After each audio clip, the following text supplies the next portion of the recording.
بسم اللہ الرحمن الرحیم بسم اللہ الرحمن الرحیم۔ نورانی قاعدہ تختی نمبر 9۔ مشق کس چیز کی؟ پہلے والی ساری چیزوں کو بھولنا نہیں۔ نمبر 1 مخارج کی مشق، ہر حرف کے مخرج کی مشق۔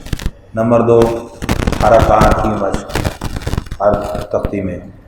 نمبر 3 تنوین کی مشق۔ اس کے بعد نمبر 4 موٹے حروف کی مشق، وہ بھولنا نہیں کہیں۔ جب اگلی تختیوں سے آگے جاتے جاتے ہیں پچھلی والی یہ باتیں بھول جاتے ہیں، مشق کمزور ہو جاتی ہے۔ ساری باتوں کو ذہن میں رکھنا ہے۔ اور اب جو فی الحال یہاں پر توجہ دلائی گئی، جو لکھی ہوئی مشق ہے وہ کس چیز کی ہے؟ حروف مدہ اور حروف لین کی مشق۔ سمجھ آ گئی بات؟ اس تختی کو جب پڑھیں گے تو کیا کیا چیزیں ہوں گی اس کو نوٹ کریں گے۔ نمبر 1 ہجا، نمبر 2 رواں، نمبر 3 وقف، نمبر 4 عملی اجرا، بنیادی اور عملی اجرا جو پڑھنے کی صورت میں نارمل پیش آتا ہے وہ اجرا۔ کتنے ہو گئے؟ نمبر 4۔ 5واں ہے تجویدی اجرا، قواعد کے اعتبار سے۔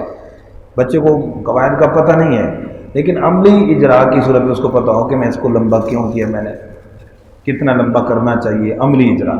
سمجھ گئے؟ بات سمجھ آ گئی؟ آپ پڑھنے لگے، دیکھیے گا۔ حمزہ کھڑی زبر آ، اب ہجا کرتے ہوئے حرف کا نام پورا لینا۔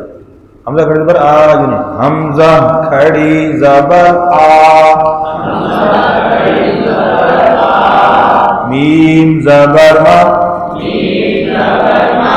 آما، نون زبر نا، آمنا، وقف، آمن۔ ٹھیک ہے، اس کا لمبا چوڑے ہونے کی زیادہ غلطی نہ سمجھ آئے، اس طریقے سے آمن، آ بھی صحیح تھی میری گال بھی مان، سمجھ گئے؟ اچھا، اس میں بچوں ہجا کیا، رواں پڑھا اور وقف کیا، 3 باتیں ہو گئی۔ چوتھی بات کیا تھی؟ عملی اجرا۔ مثلا اس میں حرف مدہ کون سا ہے؟ بتائیں گے کون سا ہے بچوں؟ شاباش، کون سا جی؟ حمزہ۔ حروف مدہ کتنے ہیں؟ کون کون سے؟ الف، واو، یا اور چوتھا حمزہ۔ حروف مدہ کتنے ہیں؟ تو آپ نے بتایا حمزہ مدہ ہے، دیکھ لو غلطی ہو گئی نا۔ ہاں، حمزہ کے اوپر جو کھڑی زبر ہے وہ مدہ ہے، تو اس میں کون سا مدہ ہے؟ بولے بولے، شاباش شاباش۔ تو اب یہ نوٹ کر لیں، کھڑی زبر میں الف مدہ ہے۔ اب آپ دیکھیں کہ یہ کتنی عام سی چیز ہے، اب یہ ہمارے ذہن میں نہیں ہوتی تو انٹرویو میں پھنس جاتے ہیں، تو یہ نورانی قاعدہ ہی نہیں آتا اس کو۔ تو سمجھ گئے جی؟ کون سا ہے کھڑی زبر میں؟ الف مدہ ہے۔ ٹھیک، آگے دیکھیے۔ حمزہ کھڑی زبر آ، واو کھڑی زبر وا، آوا، وقف، آوا۔ جی بچوں، اس میں کون سا مدہ ہے؟ نمبر 1 الف مدہ، نمبر 2 واو مدہ، نمبر 3 نمبر 1 کیا ہے بھائی؟ الف مدہ، نمبر 2 دیکھ لو ذرا غور کرو، واو مدہ ہے، دیکھ رہا غلطی ہو گئی نا۔ اللہ کے بندو، کھڑی زبر میں کون سا مدہ؟ تو واو پر کھڑی زبر ہے تو کون سا مدہ اس میں؟ آپ اس کو واو کہہ رہے ہو بھائی، کھڑی زبر میں کون سا مدہ ہے؟ تو دونوں میں الگ، پھر غلطی ہو گئی، دیکھو وہ مدہ کہہ دیا، وہ ہے ہی نہیں، دونوں کھڑی زبر میں کیا ہے بھائی؟ الف مد ہے، ٹھیک ہے. تو یہ ابتدائی اجرا جو کون سے والا عملی صورت میں پیش آتا ہے، بچے کو پتہ ہونا چاہیے یہاں کون سا مدہ ہے، ٹھیک ہے. کھینچنا کتنا ہوگا؟ ایک الف کے برابر. دوسرا جو تجویدی اجرا آمنہ نے وقف کیا، اس وقف کا نام کیا ہے؟ بالاسکان. کیا نام ہے؟ پہلے بھی پڑھ چکے ہیں، آخری حرف کو ساکن کرنا. آوا، اس میں وقف کون سا ہے؟ وقف بالسکون.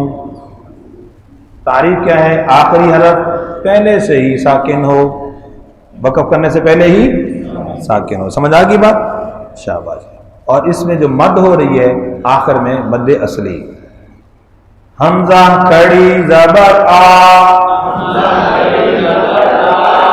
نون زینی آنی، یا زبر یا آنیہ، تا دو زیر تین آنیتن،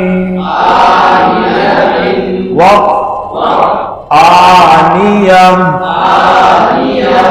جی بتائیے حروف مدہ کون سا ہے؟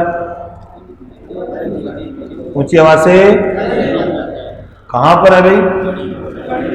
کھڑی زبر میں الف مدہ ہے. اچھا وقف کون سا ہے؟ اب یہ تجویدی اجرا ہے، بچوں کو بتا دیا جائے بہت اچھی بات، یاد ہو جائے بہت اچھی بات، یا نہ یاد بھی ہو کوئی حرج ہے، لیکن جو عملی وہ پتہ ہونا چاہیے. وقف بالابدال، بولتا کو وقف میں آ سے بدلنا. حمزہ کھڑی زیر ای، لام کھڑی زبر لا. یہ بچے کو ذہنی طور پر ای لا یہ خود بخود ذہن میں بھی آ جائے گا اشارے سے. فا زیر فی، ایلافی، وقف. یہاں ایک اور قابل توجہ نئی بات، یہاں چونکہ مد عارض وقفی ہوگی، بچے کو تعریف اس کا نام نہ بھی بتائیں چونکہ وہ تجویدی اجرا ہے، لیکن عملی اجرا وقف کی صورت میں مد کروانی ہے. وقف کی صورت میں جیسے ایلافی،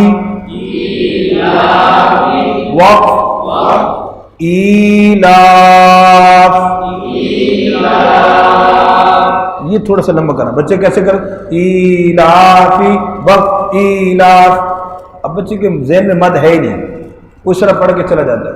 کسی جگہ بھی بس اوقات نماز میں بھی ہمارا سنتے ہیں الحمدللہ رب العالمین، تو وہ اعتراض کرتے ہیں، کہتے ہیں یہاں مد ہے نہیں اور کل سے مد کرتے ہیں.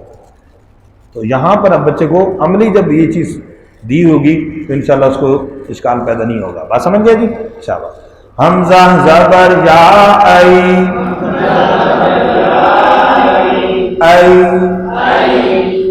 نون زبر نا، اینا، وقف این. لمبا کیا نا. یا کون سا اس میں؟ جائنین، یا ساکن سے پہلے زبر ہے، ٹھیک ہے. اب ان باتوں کو ہم معمولی سمجھتے ہیں، توجہ نہیں کرتے ہیں اور پھر ذہن میں آتی نہیں ہے. وقف کون سا ہے؟ بالاسکان، آخری حرف کو. اور مد کون سی ہے؟ مد عارض لین. ایلاف پہ تھی مد عارض وقفی. تعریف کیا ہے مد عارض وقفی؟ حرف مدہ کے بعد سکون عارضی ہو، یعنی وقف کی وجہ سے ہو. مختصراً اجرا کی صورت میں یہ لکھوا رہا ہوں. اور مد عارض لین، حرف لین کے بعد سکون عارضی ہو یعنی وقف کی وجہ سے ہو. با زیر بھی، ہا کھڑی زیر ہی، بھی وقف بھی. سمجھ گئے جی؟ یہاں مدہ کون سا ہے؟ حرف مدہ کون سا ہے؟ دیکھو نا یار جی. اچھا اگر آپ کہیں گے کھڑی زیر مدہ ہے تو کھڑی زیر حرکت ہے، اور میں پوچھ رہا ہوں مدہ، اور مدہ حرف ہوتا ہے، اور کھڑی زیر تو حرکت ہے، حرف تو نہیں ہے. اعتراض سمجھو، غلط ہو گیا نا. تو اب آپ نے کیا کہنا ہے؟ کھڑی زیر میں جہاں مدہ ہے. کھڑی زیر حرف مدہ ہے، کھڑی زیر تو حرکت ہے بھائی، حرکت ہوتی ہے، اور یہ مدہ کیا ہے؟ حرف ہے. تو اس لیے کیا کہیں گے؟ کھڑی زیر میں جہاں مدہ ہے. ٹھیک ہے جی، ہوگی بات پوری. یہاں آخری بات، بھی میں کھڑی زیر ہے تو اس میں کون سا مدہ؟ یا مدہ. تجری یحیی، بھی کا وقف کیا ہے؟ بھی. یحیی وقف کیا ہے اس کا؟ تو اس کا وقف یحیی کیوں ہے؟ سوال ہو سکتا ہے. تجری اس کا وقف تجری یا مدہ کے ساتھ ہے، یحیی کا وقف یا مدہ کے ساتھ ہے، بھی کا وقف یا مدہ کے ساتھ کیوں نہیں ہے؟ یہ اشکال ہو سکتا ہے. تو اس کا پھر کیا جواب دیں گے کہ بھئی یہ حرکات ہیں اور وہ حروف ہیں. ٹھیک ہے، اور حرکات جو ہے وہ رسم میں شامل نہیں ہیں، اور وقف کا اصول کیا ہے؟ وہ رسم کے تابع ہے. حرکات رسم میں شامل نہیں ہیں. رسم الخط جو وصف عثمانی ہے رسم، وہ تو پہلے سے چلی آ رہی ہے، حرکات بعد میں لگی ہیں. ٹھیک ہے، تو اس لیے یہاں پر وقف اسکان کے ساتھ ہوگا. یحیی میں کیوں ہے؟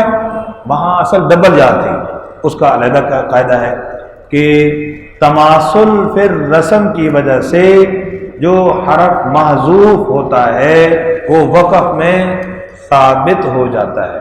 تو وہاں اصل میں دو یا ہیں یحیی میں. سمجھ گئے؟ چلو، امید انشاءاللہ سمجھ آ گئی، بنیاد بن جائے گی. آگے تختی کا تھوڑا تھوڑا سبق انشاءاللہ پڑھتے رہے. ٹھیک ہے جی، جزاک اللہ.